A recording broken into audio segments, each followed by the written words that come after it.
146 लक्ष्मण का परित्याग। लक्ष्मण का परित्याग।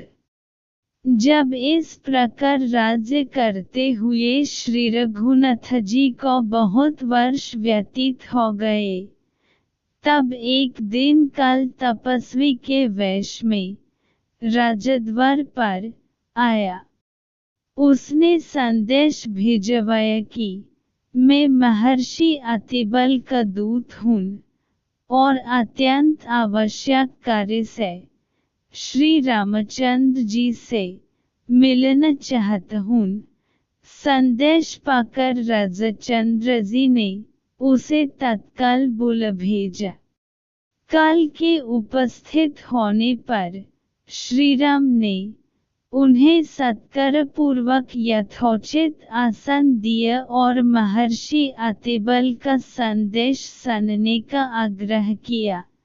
यह सुनकर मुनि वेशधारी काल ने कहा, यह बात अत्यंत गोपनीय है। यहाँ हम दोनों के अतिरिक्त कोई तीसरा व्यक्ति नहीं रहना चाहिए। मैं आपको इसी शर्त पर उनका संदेश दे सकता हूँ कि यदि बातचीत के समय कोई व्यक्ति आ जाए तो आप उसका वध कर देंगे।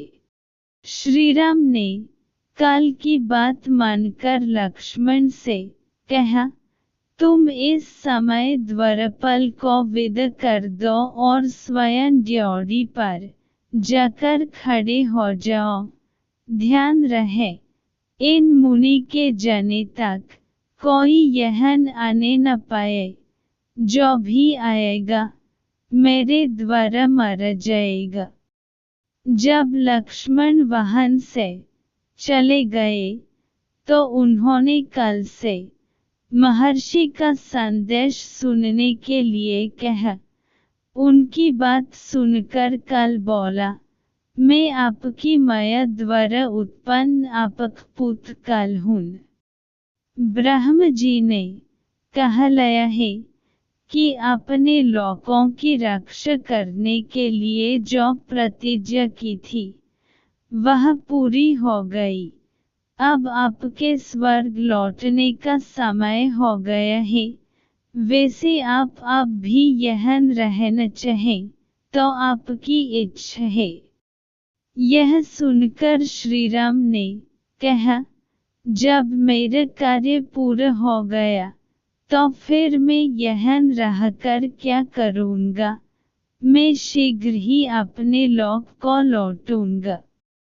जब काल रामचंद्र जी से इस प्रकार वार्तालाप कर रहा था, उसी समय राजप्रासाद के द्वार पर महर्षि दूर्वासा रामचंद्र से मिलने आए। वे लक्ष्मण से बोले, मुझे तत्काल राघव से मिलना है। विलंब होने से मेरा काम बिगड़ जाएगा, इसलिए तुम उन्हें तत्काल मेरे आगमन की सूचना दो। लक्ष्मण बोले, वे इस समय अत्यंत व्यस्त हैं। आप मुझे आज्ञा दीजिए, जो भी कार्य हो मैं पूरा करूँगा। यदि उन्हीं से मिलन हो तो आपको 2 घड़ी प्रतीक्षा करनी होगी। यह सुनते ही मुनि दूर्वासा का मुख क्रोध से तम-तम आया और बोले, तुम अभी जाकर राघव को मेरे आगमन की सूचना दो।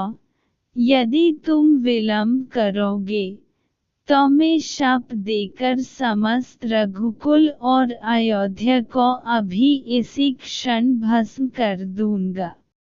ऋषि के क्रोधयुक्त वचन सुनकर लक्ष्मण सोचने लगे, चाहे मेरी मृत्यु हो जाए, रघुकुल का विनाश नहीं होना चाहिए।